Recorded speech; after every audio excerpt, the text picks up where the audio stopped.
본 방송에서 제공하는 투자 정보는 투자 판단에 대한 조언입니다. 방송에서 제공하는 주식의 가치, 가격 상승 및 가격 하락에 대해서는 방송사에서 보장하지 않습니다.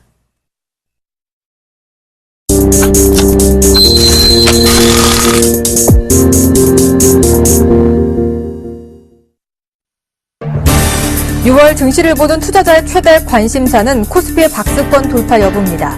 이달 14일 2,000선을 넘는 코스피는 거북 걸음처럼 조금씩 올라 어제까지 9거래 연속 2,010포인트 안팎을 유지했습니다. 2,000선을 넘으면서 펀드 환매가 추가 상승에 발목을 잡았지만 외국인의 매수세가 코스피를 전체적으로 조금씩 올라가고 있는 상황으로 증권가에선 6월 추가 상승 동력은 결국 외국인에서 나와야 한다는데 이견이 없습니다. 다음 커뮤니케이션과 카카오의 통합 법인인 다음 카카오가 순조롭게 출범하기 위한 과정에서 주식 매수 청구권이 변수로 떠올랐습니다. 합병을 반대하는 주식 매수 청구권이 과도하게 행사될 경우 합병이 무산될 가능성도 있기 때문입니다. 다음과 카카오는 지난 23일 각각 이사회를 열어 합병을 결의하고 계약을 맺었고 합병 기일은 오는 10월 1일입니다. 합병 계약서에는 주식 매수 청구권 행사에 따라 합병 결의가 무산될 가능성이 있다는 조항이 달렸습니다. 코스피 상승으로 국내 주식형 펀드의 환매 행렬이 이어지고 있지만 통일 관련 펀드는 자금을 끌어모은 것으로 나타났습니다. 지난 3월 13일 업계 최초로 통일 관련 펀드인 신영자산운용의 신영마라톤 통일코리아 주식 A형이 출시된 이후 지난 23일까지 통일펀드 2종에는 모두 340억 원이 투입됐습니다. 이 같은 기간 통일펀드를 포함한 국내 테마 주식형 펀드가 모두 996억 원 순유출, 국내 일반 주식형 펀드가 5,580억 원 순유출을 기록한 것과 비교하면 상당히 선방한 셈입니다. 경제 상황에 대한 소비자들의 심리를 보여주는 소비자심리지수가 8개월 만에 최저 수준으로 급락했습니다. 한국은행이 오늘 발표한 5월 소비자 동향조사 결과에 따르면 이달 CSI는 105로 전월보다 3포인트나 하락했습니다. 5월의 CSI는 양적 완화 축소와 신흥국 금융시장 불안 우려가 반영된 작년 9월 이후 최저 수준입니다.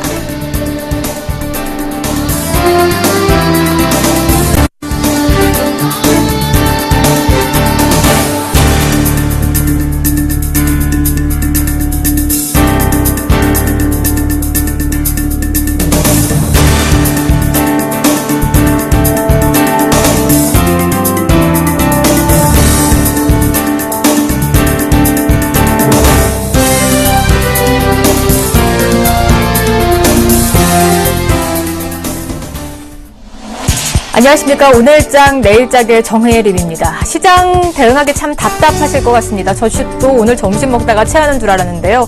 오늘 시장 왜 이렇게 빠지는지 모르겠습니다. 아무래도 이 수급의 키는 외국인이 쥐고 있나 봅니다. 오늘장 강보합 출발을 했지만 외국인 기관 동반 순매도로 돌아서자 지수 하염없이 밀리고 있는데요. 장중에 2,000선을 내주고 1,990선 근저리까지 갔다가 외국인이 다시 한번 순매수 쪽으로 전환해주자 이 진정된 모습 보여주고 있지만 여전히 2,000선 하회한 채 움직여주고 있습니다. 코스피 지수가 갈 때마다 발목을 잡던 기관, 오전장 오랜만에 좀 매수를 해주나 싶었는데요. 이 매도 전환한 채 여전히 투신을 중심으로 한 매도 물량 거세게 내보내고 있습니다. 1,300억 원이 넘는 물량을 쏟아내면서 지수를 하방으로 계속 이끌려 하고요. 외국인은 이에 좀 방어하듯 순매수를 전환한 채 움직여주고 있습니다. 현재 1,999포인트에서 거래가 되고 있는데 오늘 2,000선 회복할 수 있을지 마감까지 지켜보셔야 할 것 같습니다. 오늘 코스닥도 낙폭이 큽니다. 전일장 계속 순조롭게 상승 국면 이어가다가 오늘 외국인 기관 동반 순매도에 하락 반전한 채 여전히 움직여주고 있는데요. 1.94포인트 하락하면서 546선에서 거래가 되고 있습니다. 코스닥 시장의 요즘 최대 화두가 아마 다음 카카오일 겁니다. 이렇게 합병설이 나오면서 관련 수혜주 찾기에 혈안이 돼 있는데요. 이것도 재료가 되지 못하고 오늘 하락 반전한 채 약보합권에서 움직여주고 있습니다. 원달러 환율도 여전히 하락 압력 강하게 받으면서 오늘 하방에서 움직여주고 있는데 잠시 후에 외환시장 동향까지 챙겨드리도록 하겠습니다. 시장 왜 이렇게 빠르게 빠지고 있는지 진단부터 해드리죠. 오늘 대신증권 글로벌 마켓 전략실의 이경민 연구위원과 함께합니다. 안녕하십니까? 네, 안녕하십니까? 네, 코스피 오늘 1%대 급락을 보이다가 다소 진정된 모습 보여주고 있는데요. 왜 이렇게 많이 빠진 건가요? 진단부터 해주시죠. 지금 대내외 여건이나 시장 흐름을 보면은 뚜렷한 이슈가 나타나지 않고 있습니다. 주된 이슈라고 본다면은 외국인 매매 패턴의 변화 때문이라고 볼 수 있겠는데요. 일단 중국 상위 종합 지수는 마이너스 0.2% 정도 약세를 보이고 있지만 낙폭이 크지 않은 상황이고요. 미국 선물 지수도 플러스권에서 등락을 반복하고 있습니다. 원달러 환율도 1023원 전후에서의 등락을 반복하고 있는 양상. 그러니까 쟤네의 여건을 본다면은 이렇게 빠질만한 이슈가 크지 않은데 오늘 외국인의 장중 현물 매도 그리고 여전히 큰 기관의 매도세 여기다가 외국인의 선물 매도 전환 지금도 한 5,700계약 정도 매도를 하고 있는데요. 이런 수급적인 변화가 시장을 좀 분락시킨 것이 아닌가라는 생각을 하고 있습니다. 그 이유 중에 하나는 최근 거래 대금이 굉장히 빠르게 줄어들고 있었습니다. 어제 같은 경우는 겨우 2조 7천억 원에 불과할 정도로 거래 대금이 굉장히 줄어든 상황에서 이런 수급의 작은 변화가 코스피의 변동성을 키운 것이 아닌가라는 판단을 하고 있습니다. 네, 이렇게 거래 대금도 부족한 상황에서 요즘은 수급 장세가 펼쳐지고 있는데 외국인이 매도 전환하다 보니까 지수도 하락 반전한테 움직여주고 다시 한번 매수 전환하니까 진정세 국면에 접어든 모습인데요. 오늘 과연 2,000선을 회복할 수 있을지가 관건일 것 같습니다. 시간 어떻게 보고 있습니까? 지금 오후장 들어서면서 외국인이 순매수 전환하면서 전체적으로 낙폭은 소폭이나마 줄어나가고 있는 모습인데요. 일단 2,000선 전후에서의 등락 가능성 높지 않나라는 생각을 하고 있습니다. 오늘 단기 변동성 확대가 수급의 요인이라면은 어느 정도 빠르게 안정을 찾아갈 가능성이 높지 않나라는 생각을 하고 있습니다. 하지만 2,000선을 이탈할 경우에는 여진을 좀 염두에 두실 필요가 있겠습니다.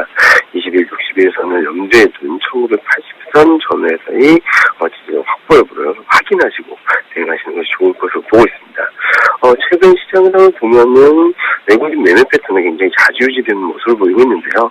오늘 같은 경우도 외국인이 매도 우위를 보이고 있는 원화 강세 부담이 큰 자동차 부품 그리고 실적 불확실성이 여전한 상황에서 최근 강한 반등세를 보였던 금융업종들이 부진한 모습을 보이고 있습니다. 이런 부분들을 보자면은 최근 외국인 매수가 꾸준히 유입되고 있고 그리고 실적과 환율에 대한 부담이 크지 않은 업종들에 좀 관심을 가질 필요가 있겠는데요. 대표적으로는 국내 소비 관련주 그리고 IT 반도체가 되지 않을까라는 생각을 하고 있습니다. 지금 현재로서는 1998포인트, 1999포인트에서 등락을 보이고 있기 때문에 지금 떨어지는 카드를 잡기보다는 전선 안착 여부를 확인하고 대응하시는 것이 필요한 시점이라고 보고 있습니다.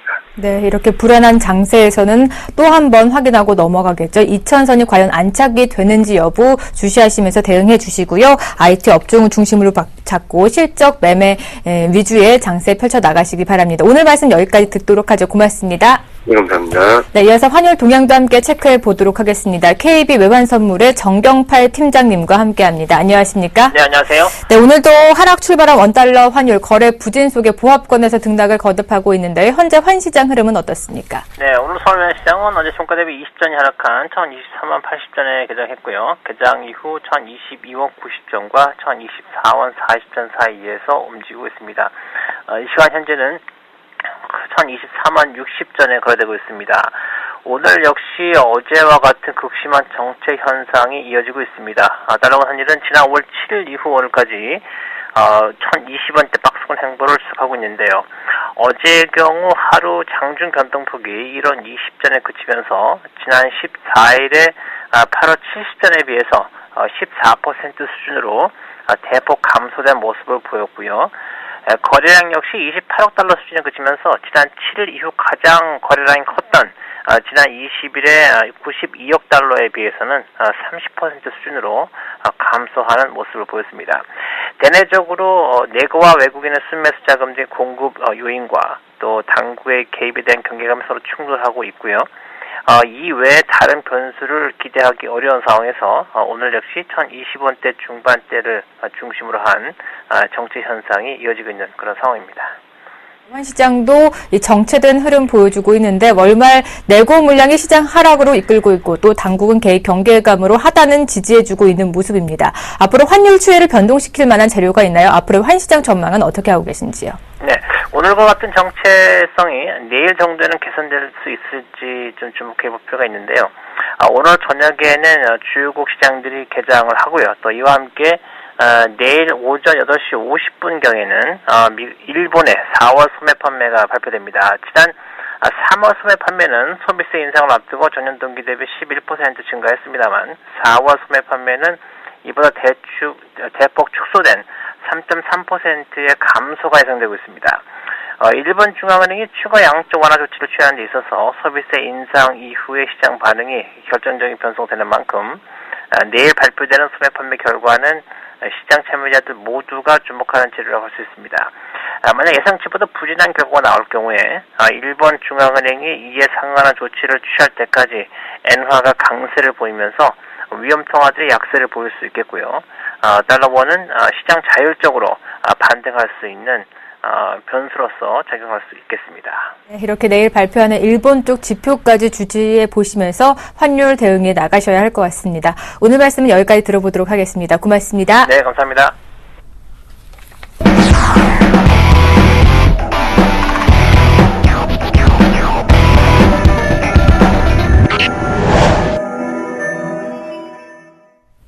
네, 오늘 장 떠오르고 있는 글로벌 이슈들 점검해 드리고요. 마감 전략까지 세워드리도록 하겠습니다. 오늘도 IM투자증권의 김동섭 이사님 자리해 주셨습니다. 안녕하십니까? 네, 안녕하세요. 네, 오늘은 가까운 일본 쪽 얘기 해보도록 하겠습니다. 미국에 이어서 일본 중앙은행에서도 통화정책을 정상화하는 출구 전략이 수면 위로 떠올랐다고 들었습니다. 지난번에 구로다 총재가 추가 양적 완화는 없다라는 의견을 내비쳤는데요. 그렇다면 결국에는 테이퍼링 논의가 가시화되고 있는 것 때문인지요? 아무래도 지금 지난번에 구로다 총재가 이런 얘기를 했어요. 추가적인 양적 완화를 고려하지 않고 있다. 그때 이제 아베 신조가 불러들였죠. 그러고 난 다음에 회담 후에 시장 상황에 따라서 양적 완화는 항상 준비가 돼 있다는 식으로 시장이 얘기를 했어요. 근데 지금 시장에서 나온 뉴스는 BOJ 회의 중에서 의원들 사이에 지금 양적 완화에 대한 부분을 더 이상 하지 않고 오히려 테이퍼링 논의가 가시화되고 있다는 얘기가 좀 나오고 있어요. 그러니까 이제 이것을 우리가 보면서 느낄 수 있는 것은 미국이 테이퍼링을 하고 금리 인상으로 가는 시기에서 일본이 추가적인 양적 완화를 할 수 없다라는 것을 알려주는 시그널이 된 거죠. 그렇다면 결국 계속해서 구로다가 얘기하는 것처럼 시장 상황에 따라서 양적 완화를 할 수 있다라고 하는 것은 다 립서비스에 불과하다라는 생각을 해야 될 것 같고 결국 일본의 어떤 시장의 모습은 엔화 강세 쪽에 무게가 실릴 수밖에 없는 상황으로 가는 것이 아닌가라는 생각을 한번 해봐야 될 것 같습니다. 일본 같은 경우에는 지금 추가적 양적 완화가 없다면 사실은 상당히 좀 부담스러운 상황이거든요. 네. 왜냐하면 시장에서는 미국이 테이퍼링 하고 있기 때문에 일본과 유로존에서 추가적 경기 부양을 함으로 인해서 미국의 어떤 유동성 공급이 줄어드는 것을 희석시킬 수 있다라는 생각을 했는데 일본마저도 이런 모습을 보인다 그런다면 시장은 상당히 좀 위축될 수 있는 그런 상황이 발생할 수 있다라는 생각을 해봐야 될 것 같습니다. 네, 저희는 계속 일본 쪽에서 추가 부양책을 꺼내들기를 기다렸는데요. 이렇게 추가적인 부양책이 없다면 현재 인플레이션 목표치 달성이 이루어지지 않은 상황에서 아베노믹스는 좀 실패 쪽으로 기울어진 거 아닌지요? 이렇게 되면 이제 아베노믹스가 성공할 거냐 말 것이냐. 아마 얼마 전에 구로다가 이런 얘기를 했어요. 추가적인 통화정책보다는 오히려 정부에서 뭔가를 해야 된다. 그러니까 정부에서 산업 정책을 펴야 한다. 이런 얘기를 했는데 바로 이 부분이 아마도 추가적인 양적은 없기 때문에 일본 정부에서 해야 된다라는 부분인데 문제는 일본 정부에서 할 수 있는 것이 매우 제약되어 있다라는 거죠. 부채 비율이 GDP 대비로 거의 한 250% 된 상태에서 추가적으로 할 수 있는 게 뭘까? 네. 결국은 세수를 깎아주고 기업을 살릴 수밖에 없는 방법. 지난번처럼 법인세 인하를 해서 산업화를 어떤 생산 기제를 일본 내로 가져오는 방법, 이런 걸밖에 할 수밖에 없는데, 이 부분 본다면 결국 아베노믹스가 실패 가능성이 굉장히 커지는 것을 우리는 생각해 볼 필요성이 있죠. 아시겠지만 법인세를 아무리 인하를 하더라도 생산 기제를 일본 내로 가져오려면 그 시간이 몇 년이 걸립니다. 그렇다면 결국 아베노믹스가 현재에서 어떤 결과를 가져올 수 있는 시기적으로 본다면은 그 시기가 굉장히 먼 뒤 얘기가 돼버리기 때문에 시장에서는 상당한 위험 가능성이 커지고 있는 그런 상황이라고 봐야 될 것 같고요. 특히 잠깐 말씀하신 일본 같은 경우에는 지수가 갭상승이 한 12개 이상 있다고 했지 않습니까? 아마 이것이 회귀 현상에 나타나지 않을까라는 생각을 한번 해봐야 될 것 같고요. 아베노믹스의 실패 가능성은 만약 구로다가 추가적 양적 완화 시사를 하지 않고 현재 상태의 어떤 그 일본 정부가 평행 상태가 나온다면 상당히 좀 커질 수 있다는 생각을 해봐야 할 것 같습니다. 추가적인 부양책을 꺼내들지 않으면 아마 7패 쪽으로 기울어질 것이다. 이렇게 BOJ에서도 저희가 양적 완화 기대감이 있고요. 이 ECB에서도 추가 부양책을 좀 내놓지 않을까. 이번에는 거의 내놓을 것이다라는 기대감이 팽배한 상황이거든요. 하지만 이렇게 이 BOJ에서 테이퍼링이 논의되고 있다면 ECB가 좀 행동을 옮기기에 부담스럽지 않은지요.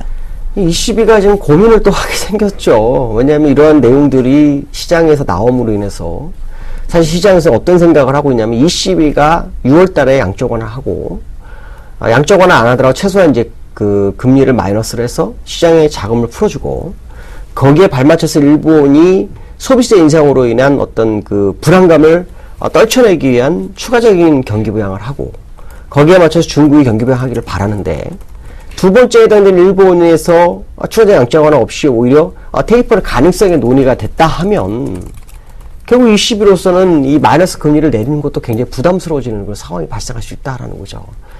그렇다면 만약에 ECB에서 마이너스 금리 내린다면 ECB 입장으로서는 향후에는 그 무제한 국채 매입이라는 이런 것을 전혀 하지 않을 거라는 것을 알려주는 시그널이라는 거죠. 결국 ECB가 부담을 갖는 것도 사실이지만 ECB가 할 수 있는 행동은 이게 마지막일 수 있다라는 생각을 우리는 한번 해볼 수 있는 그런 상황에 직면했다라고 봐야 될 것 같고요.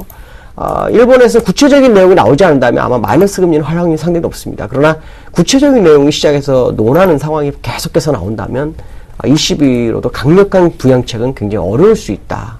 이런 생각은 우리가 꼭 가져야 되지 않을까라고 말씀드릴 수 있을 것 같습니다. 네, 이렇게 일본 때문에 ECB까지 부양책 발목을 잡히지 않을까 싶습니다. 우리나라 얘기로 넘어가 보도록 하겠습니다. 현재 원화 강세 현상이 계속되고 있고요. 글로벌 금융위기 이후 원달러 환율이 최저 수준인 1,020원 선까지 내려앉았습니다. 아무래도 미국 등 이런 선진국 쪽에서 환율 개입을 좀 자제해야 되는 것 아니냐 이런 의견 때문에 소극적인 정책을 펴고 있는 것 같은데요. 뭐 환율이 10원 정도 하락하면 완성차 업체에서 4,500억 정도의 매출액이 감소한다고 하는데 이제는 좀 눈치를 보지 말고 적극적으로 좀 개입할 타이밍이 아닌가 싶은데요. 제가 볼 때는 눈치 볼 이유 전혀 없습니다. 왜냐하면 만약에 원화가 더 절상이 돼서 시장에 문제가 발생하면 그때는 막을 수가 없어요. 차라리 살아남고 난 다음에 나중에 핑계대는 게 훨씬 낫다라고 판단이 쓰고 있고요. 그 실제로 지금 그 한국 환율계에 눈치 볼 필요 없다라고 하는 사람이 클린턴 정부 때 그 경제자문위원이었어요. 이 사람이 하는 얘기는 뭐냐면 미국도 마찬가지, 선진국도 마찬가지고 과거 1995년도, 1985년도, 뭐 2000년도에 보면 결국 자기들의 통화를 자기들이 무역에서 살아남기 위해서 조절을 했다라는 거죠. 네. 그러니까 한국이 굳이 이 눈치를 볼 필요는 없다라는 얘기를 하는데 제가 볼 때도 굳이 눈치 볼 이유가 없습니다. 물론 미국 재무부라든가 IMF에서 물론 IMF는 그 미국의 그 지분이 많기 때문에 거의 미국 편이죠. 그들에 의해서 우리나라가 외환 보유가 많고 이런 것 때문에 사실은 그 원화가 더 절상이 돼야 한다 뭐 이런 얘기를 하고 있지만 우리는 그 중국의 모습을 보면서 절대로 해서는 안 된다라고 보는 거죠. 정부에서 어떻게 해서 방어를 하는 것이 제가 볼 때 현명할 것이다. 오히려 지금 그 환율전에서 살아남은 나라가 나중에 와서 큰 소리 치는 거지. 네. 다 무너지고 난 다음에 큰 소리 못 친다라고 본다면 지금 뭐 천원이 붕괴될 가능성이 굉장히 커지는 그런 상황이긴 하지만 제가 볼 때는 오히려 환율 방어를 통해서 수출 기업을 살려주고 거기서 경쟁력을 살려는 것이 더 현명하지 않겠나라는 생각을 한번 해볼 필요성이 있고요. 제가 볼 때는 지금 현재의 위치가 아마 그런 타이밍이 아닐까. 지금 환율이라든가 주식이 이게 서로 맞지 않는 상황이라면 오히려 지금은 정부에서 강력한 개입을 해볼 필요성이 있지 않을까라는 생각을 해봐야 될 것 같습니다. 네. 이어서 우리 시장 얘기도 해보도록 하겠습니다. 오늘 답답한 장세가 연출이 되고 있습니다. 장중에 외국인이 팔자세로 돌아서자 시장 위천선 아래로 떨어졌고요. 현재는 다시 순매수 해주니까 낙폭을 많이 줄여가고 있는데 여전히 선물 쪽의 매도세는 거셉니다. 외국인들의 의중은 뭘까요? 지금 그 외국인들이 오늘 8천억 정도 선물을 벌이고 있어요. 그러니까 누적으로는 지금 매수가 우위입니다. 쿼드럭을 다가오면서 하는 행위가 조금 약간 부담스럽긴 하죠. 그래서 현물은 일단 소폭 순매수를 하고 있죠. 근데 이제 우리가 기술적으로 보면 이 자리가 조정 가능성이 제기될 수 있는 그런 자리입니다. 일봉상으로 보면. 왜냐하면 지난번 고점이 연결선이니까 또 여기서 이제 돌파하다가 세월호 때문에 밀었다가 다시 순식간에 올라 다시 돌파하지 못하니까 다시 밀어내는 그런 모습이 나타나고 있거든요. 제가 볼 때 이것도 가짜의 확률이 높다고 보고 있습니다. 그러니까 이때처럼 또 한 번에 가짜로 줘서 시장에 있는 물량을 씨를 말리는 그런 작업이 아닐까라고 보여지는데요. 이 주봉이라든가 월봉 상태를 한번 보시면, 월봉 상태를 보시면 지금 지난번 음봉을 양봉으로 메워주는 그런 모습이 나오고 있어요. 제가 이 모습을 본다면 아마도 지금은 오히려 에너지를 다시 한번 응축하는 걸 과정으로 봐야지 외국인 나간다라고 보시면 안 됩니다. 제가 지난번에 이런 키포인트를 한번 준 적이 있어요. 외국인들이 나가면 환율은 올라야 맞다. 환율이 안 오르죠. 그러니까 오늘 현물은 소폭밖에 안 삽니다. 선물을 한 8,000원에 팔고 있죠. 그러면 환율은 오히려 올라가야 됩니다. 약세로 가야 되는데 약세로 가지 않고 있죠. 그럼 지금도 역시 외국인은 또 한 번의 트릭을 쓰고 있는 그런 과정으로는 봐야지, 외국인들이 시장에서 이탈해서 또 한 번 주가를 폭락으로 갈 것이다 라고 생각하는 것은 제가 볼 때 잘못된 판단이 아닐까라는 생각이 좀 들고 있습니다. 네, 이렇게 다시 한번 트릭 쓰는 외국인의 지수 하염없이 밀리고 있는데요. 2000선 회복이 관건일 것 같습니다. 기술적으로 본다면 지금 거래소 위치 어떤가요? 제가 볼 때는 현재의 위치는, 우리나라 위치는 굉장히 좋은 상황이 있습니다. 그러니까 시장에서 우리나라가 한 2년 동안 왕따를 당하던 그런 상황 속에서 좀 움직이는 모습이기 때문에, 기술적으로 본다 그러면 제가 봤을 때는 이 모습을 보지 말고 후행 스프를 본다면 이달의 최고의 관심사는 요 월봉, 2012년도 4월 2일에 월봉이 있는데요. 요 시가가 2022입니다. 그러니까 2022를 회복하는지를 봐야 되는데 지수로는 1%밖에 안 돼요. 그러니까 굉장히 근접한 거래에 있으니까 이 부분을 회복하는지를 아마 월봉사로 좀 확인하실 필요가 있고요. 만약 그렇지 않다면 현재 지수만 유지해도 일목균형표상의 주가 방사 같은 후행 스팬이 자동적으로 캔들을 벗어나기 시작하는 그런 모습이 나오기 때문에 여전히 상승 마인드가 유효하지 않을까라는 생각을 해봐야 될 것 같습니다. 네, 여전히 상승 마인드가 유효한 만큼 오늘 시장 많이 빠지고 있지만 큰 걱정 없이 하루 좀 쉬어간다 생각하셨으면 좋겠습니다. 오늘 말씀 여기까지 들어보도록 하겠죠. 고맙습니다. 네, 감사합니다.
안녕하십니까. 나무노 멘토입니다. 매일 2시 20분에 여러분과 저와 함께하는 시간은요, 나무노의 특징주 Y 시간입니다.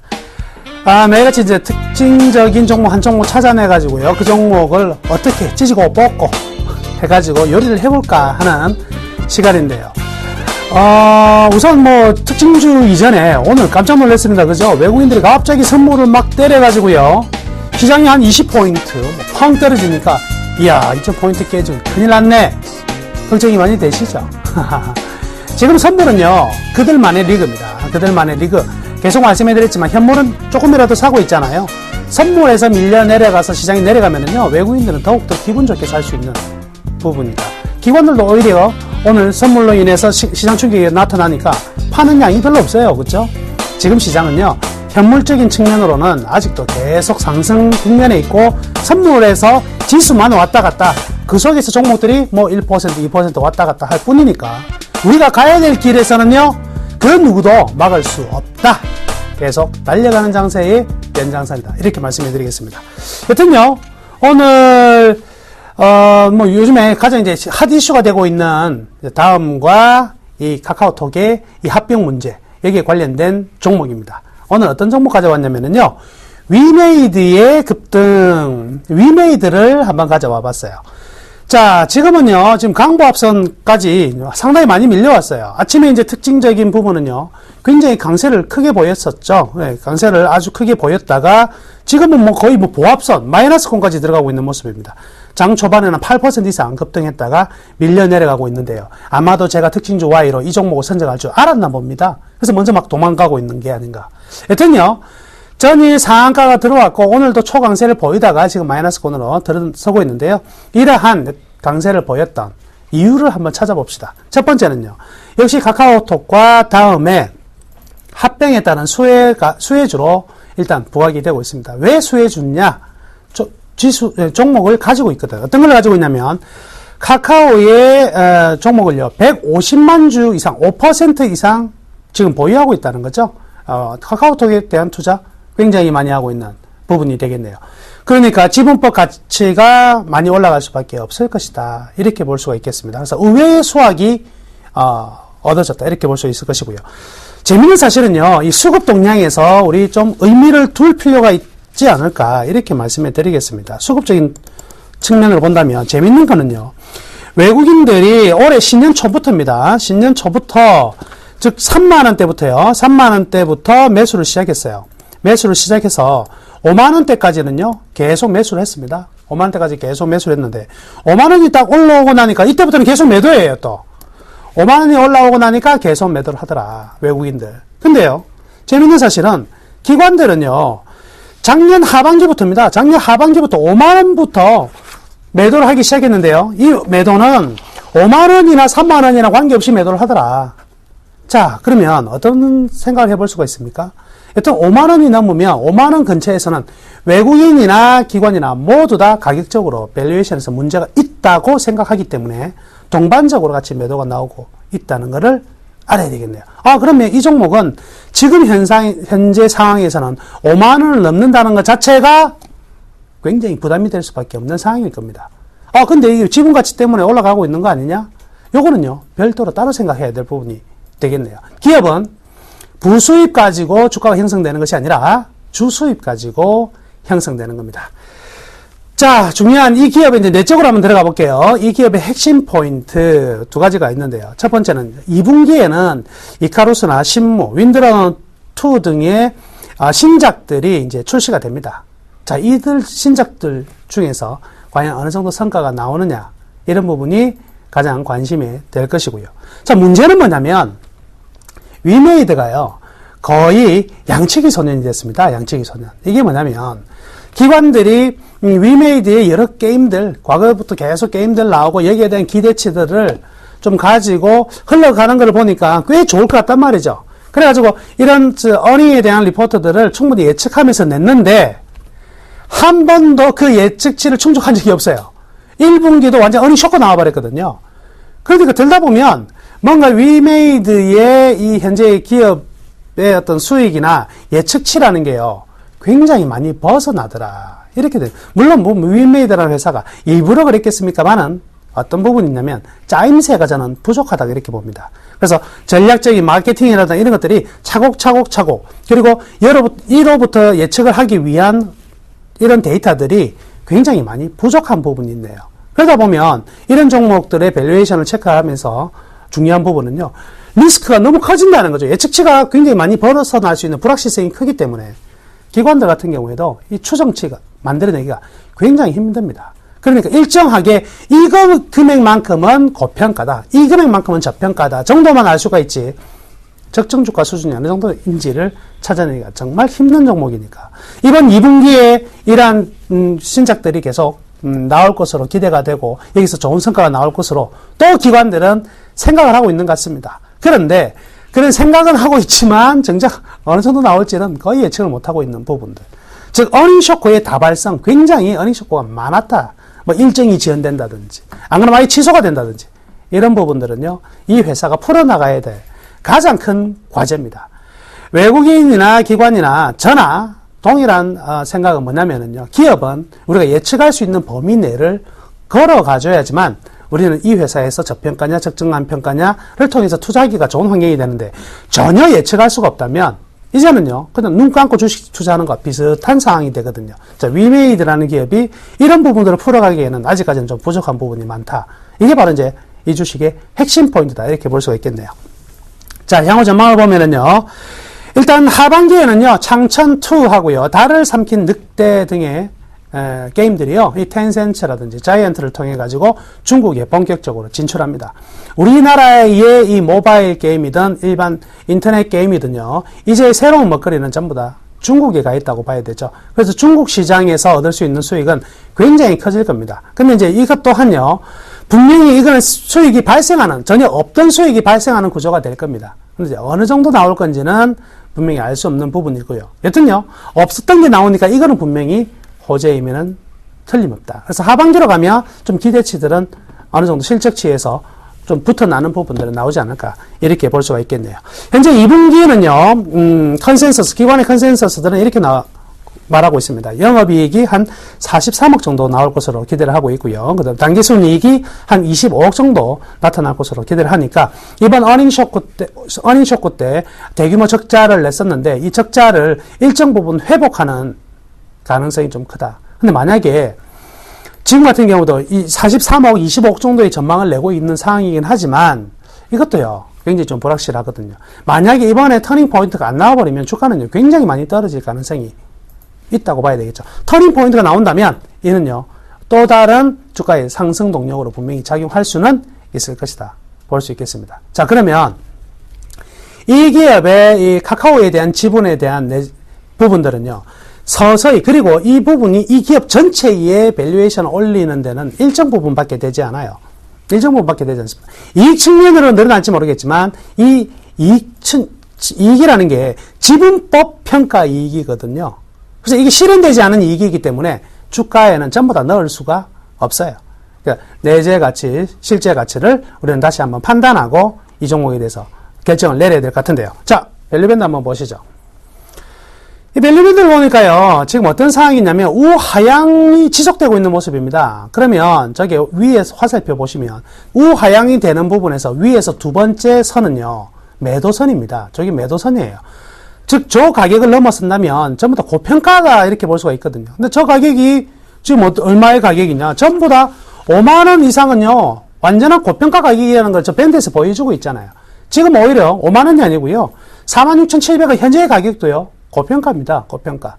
그러니까 지금은 현재 이 카카오의 지분, 다음과 카카오의 합병에 대한 뉴스로 인해서 기대감 때문에 순간적으로 올라갔을 때는요.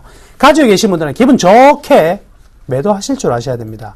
이 기대감들이 계속해서 순간적으로 더 오버슈팅 할 수 있습니다. 근데 주식 투자를 함에 있어가지고 불확실한 상황에서 확률적 기대가 떨어진다면은요. 그거는요. 계속 하는 게임은 맞지가 않다. 이러한 모습에, 이러한 뉴스에 어떤, 종목들이 계속 탄생한다면, 여러분들이 계속 보유한다면, 분명히 손실 볼 확률이 훨씬 커질 수밖에 없는 것이겠죠. 그래서 지금, 현재는 오버슈팅 구간은 확실하다. 내재 가치하고요, 시장 인정 가치상 적정 가격이 얼마 나오냐면요, 가지고 계신 분들한테는 굉장히 죄송스럽습니다만은, 제가 뽑은 적정 가격은요, 3만원대 초반 나옵니다. 32,000원, 33,000원 정도가 나와요. 그러면 지금 46,000원이라면 사실은 굉장히 많이 고평가된 종목이면은 틀림이 없다. 밸류에이션이 안정적이지 못하기 때문에 적정 가격에 대한 디스카운트는 할 수밖에 없는 상황이거든요. 그래서 분명한 사실은 지금은 절대 추격 매수하지 말자. 여기서부터 더 올라간다 하더라도 적정 가치에서 굉장히 많이 벗어나 오버슈팅 구간이라면 확률은 우리가 수익 낼 수 있는 가능성 굉장히 줄어들고 아차 하는 순간 그냥 마이너스로 돌아갈 수 있으니까 추격 매수 절대 불가. 그럼 얼마에 살까? 사지 마세요. 사는 타이밍이 전혀 아닙니다. 한참 동안은 이 주가가 올라가기 위해서는요. 그 가치를 다시 회복을 하는 수밖에 없습니다. 그래서 단기적으로 저는 매도를 권해드리고요.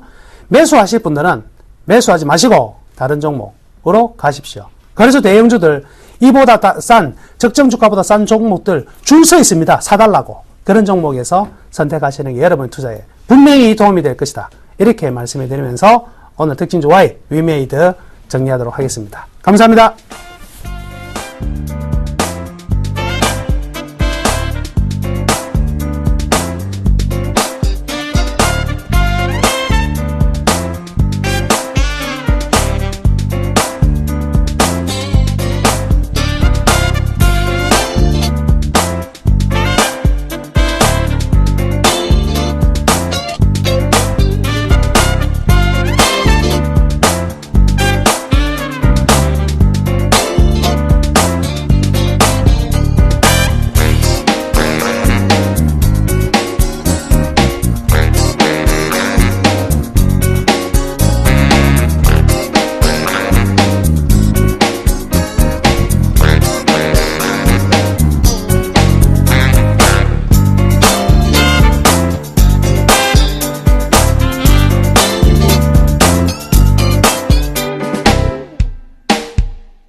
안녕하십니까, 김현준 멘토입니다.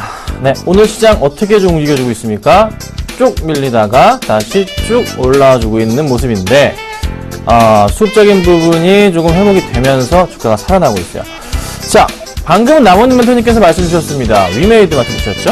오전에 제가 선상클럽에서 다음 사도 될까 말씀드릴 때 정말 제가 세게 말씀드렸습니다.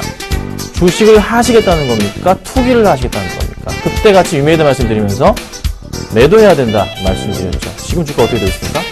마이너스 향이 나오고 있습니다. 자, 확실하게 시장은요, 관심이 있는 개별 모멘텀이 살아있는 그런 종목군 위주로 가는 거는 맞습니다. 그렇지만 분위기의 큰 흐름으로 볼 때는요, 조금 그 대형주 쪽으로의 상승 분위기가 나올 가능성이 크다는 거. 현재 지수 포인트 자체가 좀 2000포인트를 다시 한번 좀 회복을 하냐 마느냐 그런 포인트이긴 하지만, 어찌됐든 대형주를 보셔야 되고, 조심하고 또 조심해야 된다, 이런 말씀 좀 드리고 있습니다. 수급에 대한 부분 체크해 보시고, 짧게 말씀드려보자면 오늘장 수급에서 선물 쪽에 대한 부분을 잠깐 좀 체크를 해보자면요, 확실하게 조금 선물의 오전장이 매도세, 어제도 좀 매도세가 좀 나와주고 있는 모습이고, 오늘장에서 그렇게 좋은 모습은 아니에요. 그래서 조금 조심을 해야 되겠다, 좀 말씀을 좀 드려보겠습니다. 자, 제가 지금 시간 상담까지 같이 해드립니다. 013-3366번에 0110번으로 문자 주시면요, 상담을 같이 해드릴 테니까요, 많은 문자 보내주시면 될 것 같습니다. 자, 오늘 제가 가지고 나온 수급 100점 보도록 하겠습니다. 자, 오늘 가지고 나온 종목입니다. 서울반도체, LG전자, 기업은행, 원익, IPS, 호텔신라 가지고 나왔습니다. 좀 자주 거론이 되는 종목이에요. 네, 자주 거론이 되고 있기 때문에 차근차근 좀 말씀을 좀 드려보도록 하겠습니다. 자, 먼저 서울반도체입니다. 자, 지금 현재 시간으로 해서 외인들의 매수세가 굉장히 강한 종목 중에 하나입니다. 많이 밀리다가 다시 플러스권으로 움직임 자체가 나와주고 있는 굉장히 긍정적인 모습을 좀 보여주고 있는데요. 바닥권에서의 탈피 가능성 얼마나 더 지켜봐야 될지, 하지만 오늘장 그 흐름은 나타나주고 있습니다. 근데 당분간의 흐름에서 상승적 분위기가 나올지에 대한 여부는 좀 더 체크는 해봐야 될 것 같아요. 분명한 것은 바닥에서 살아나고 있는 포인트, 조금 더 상승이 나와준다면 큰 폭으로 상승 가능성이 있기 때문에 관심을 가지시고 대응해야 된다 말씀 좀 드려보도록 하고요. 자, 그 다음은 LG전자입니다. 자, LG전자 지금 오늘장에서도 흐름이 괜찮게 나와주고 있어요. 1.8% 정도 상승 분위기가 나와주고 있는데, 자, LG전자 제가 오전에 말씀드렸습니다. 수급은 좋은데 뭐라 말씀드렸습니까?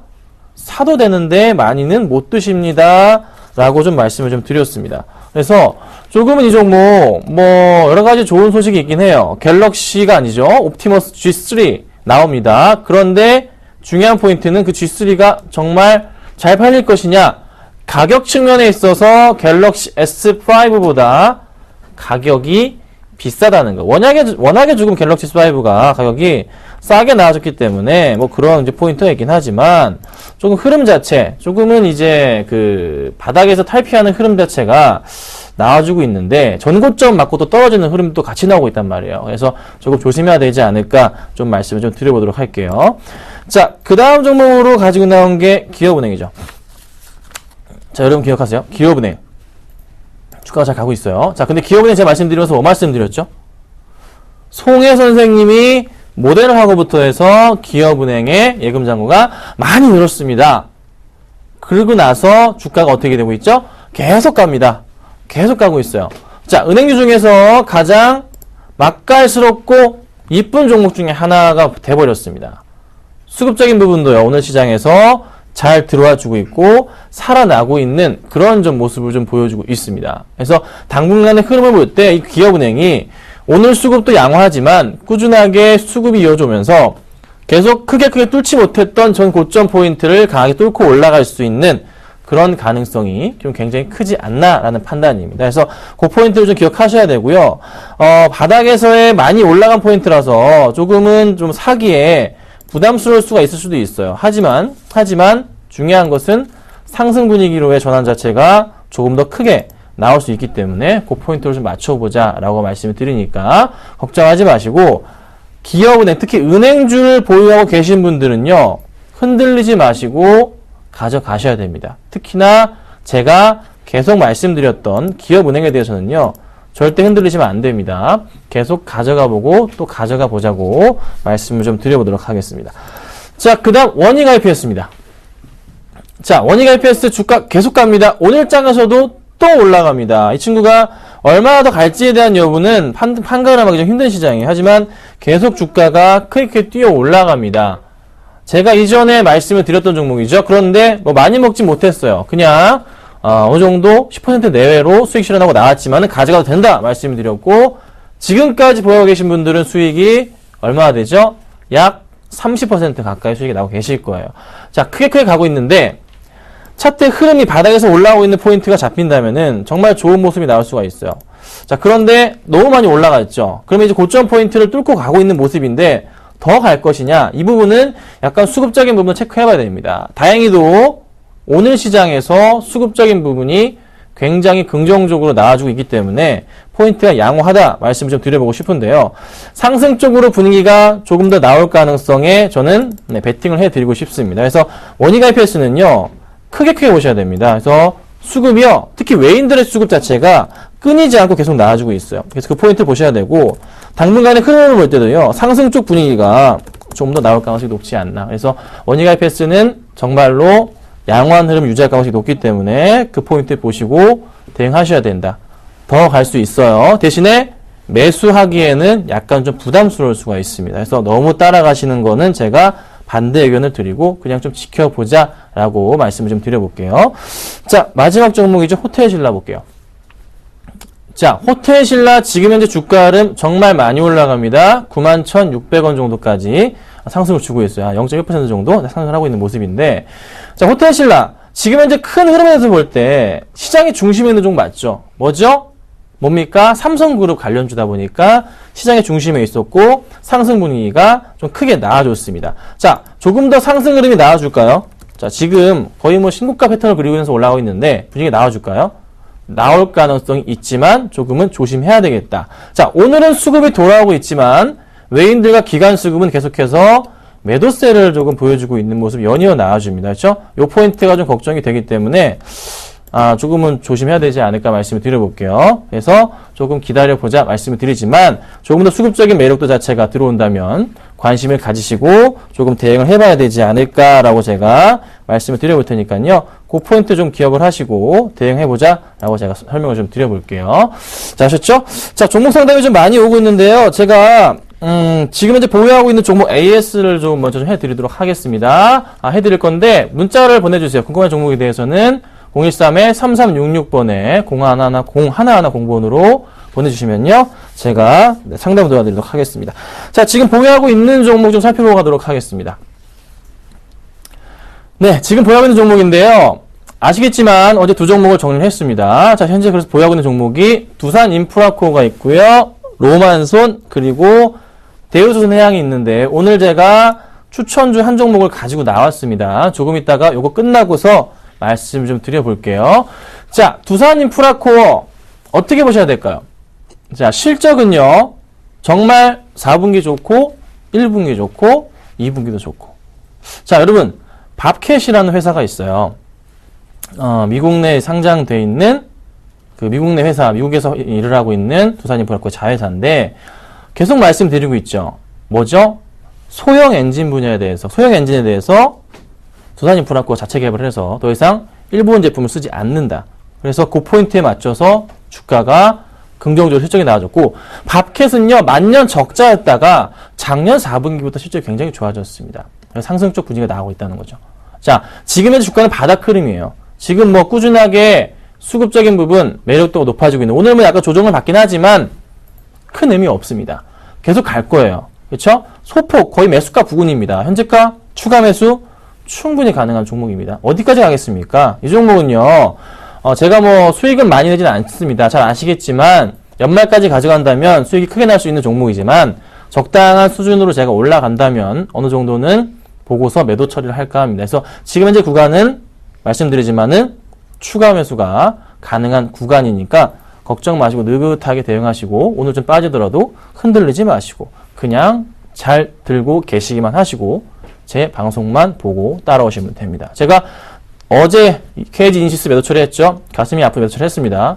그 마이너스 난 거 이미 그 전에 뭐 한국콜마 여러 가지 종목 등으로 다 복구를 시켜 드렸습니다. 그렇죠? 자, 또 시작하고 있습니다. 인프라코가 그 시작이 아닐까 싶고요. 자, 그 다음 종목으로는 제가 뭐 들고 있죠? 로마선 들고 있습니다. 자, 로마선 잘 갑니다. 오늘 장도 되게 잘 가요. 1,700원 정도까지 상승을 하고 있는 그런 포인트입니다. 자, 제가 이 말씀 드렸습니다.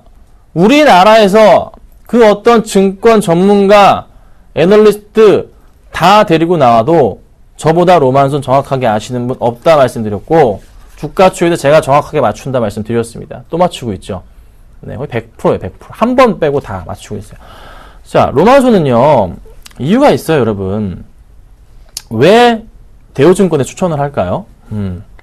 왜 이 종목이 1분기 실적이 부진했음에도 이렇게 주가가 올라갈까요? 1분기 실적이 부진한 이유만 말씀드려볼게요. 그러니까 실적이 많이 부진한 게 아니라 소폭 부진했습니다. 예상치 대비해서. 네, 그렇죠? 이 종목이 어떤 그 회사를 갖고 있습니까? 로만손이 브랜드 중에 JS단을 갖고 있죠. 자, 그리고 로만손이란 시계 브랜드를 갖고 있습니다. 그런데 러시아 쪽에서 시계가 잘 안 팔려서 적자를 기록했어요. 왜 그럴까요?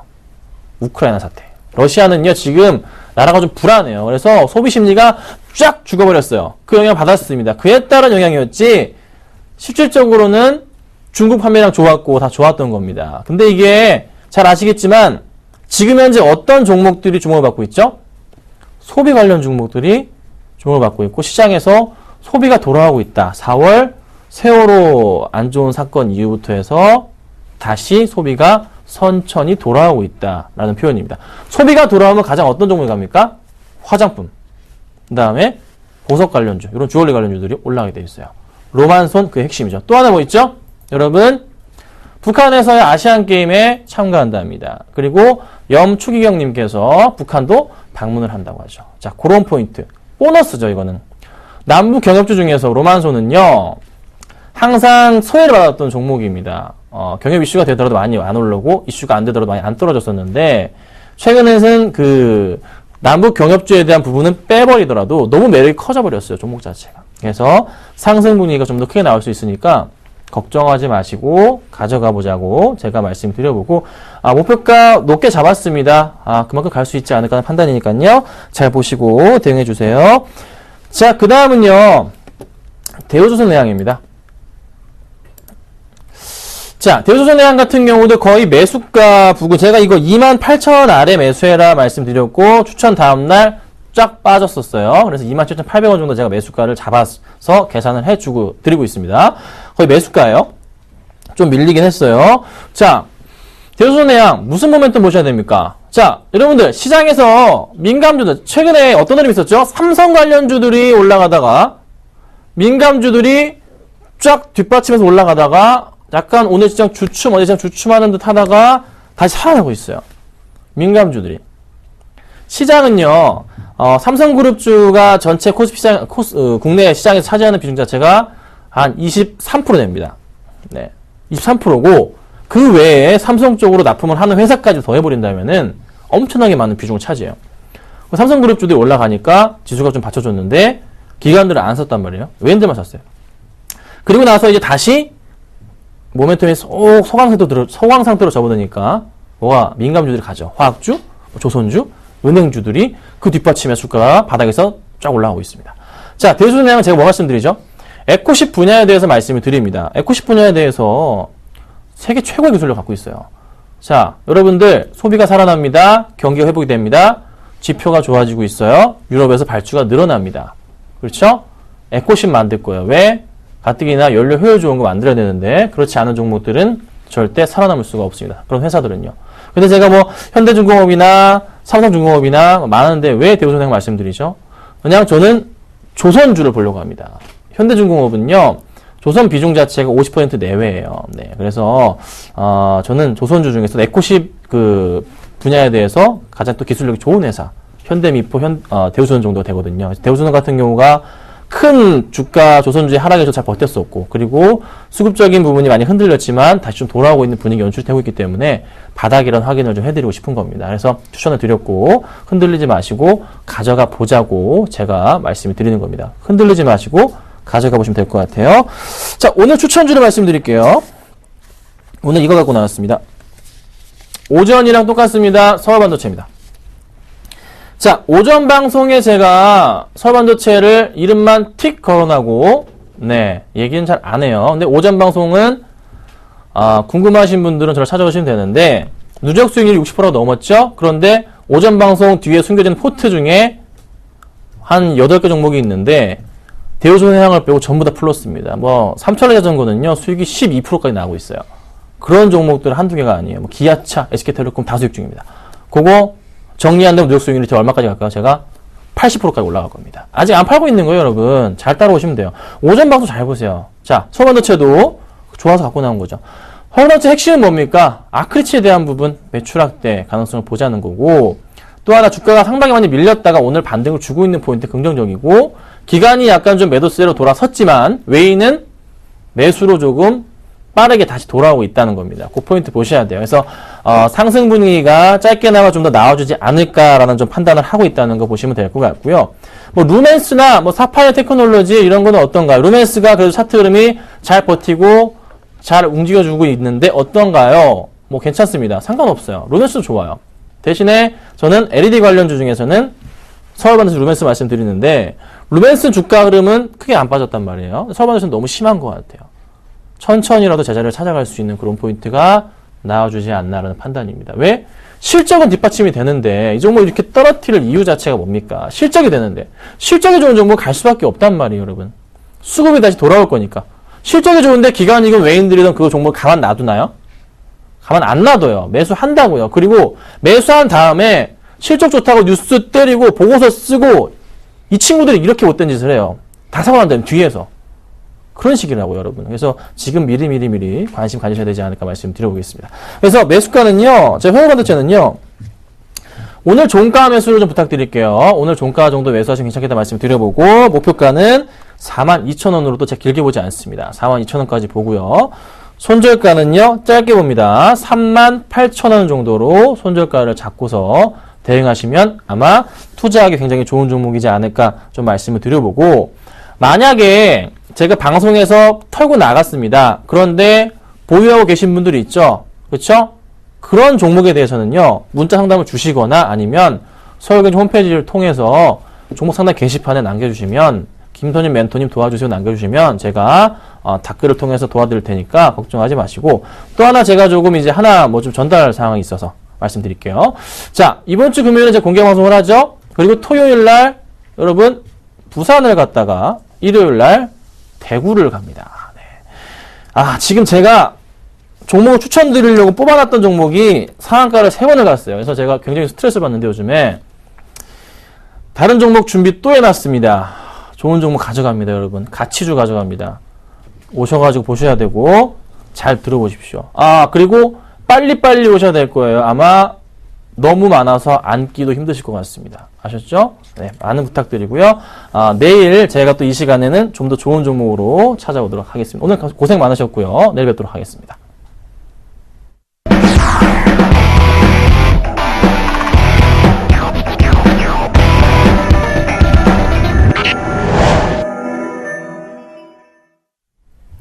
네, 마감까지 5분여 남겨두고 있습니다. 어제와 마찬가지로 오늘도 이 거래대금이 부족한 모습이고요. 2조 5천억 원 정도 거래가 되고 있고 이 급락을 좀 만회하면서 현재 2000선 회복한 모습입니다. 2001포인트에서 거래가 되고 있는데 이 종가까지 마감까지 2000선을 유지해 줄 수 있을지가 관건일 텐데요. 조금 더 지켜보시기 바랍니다. 오늘장 내일장 오늘 준비한 소식은 여기까지입니다. 시청해 주신 여러분 고맙습니다.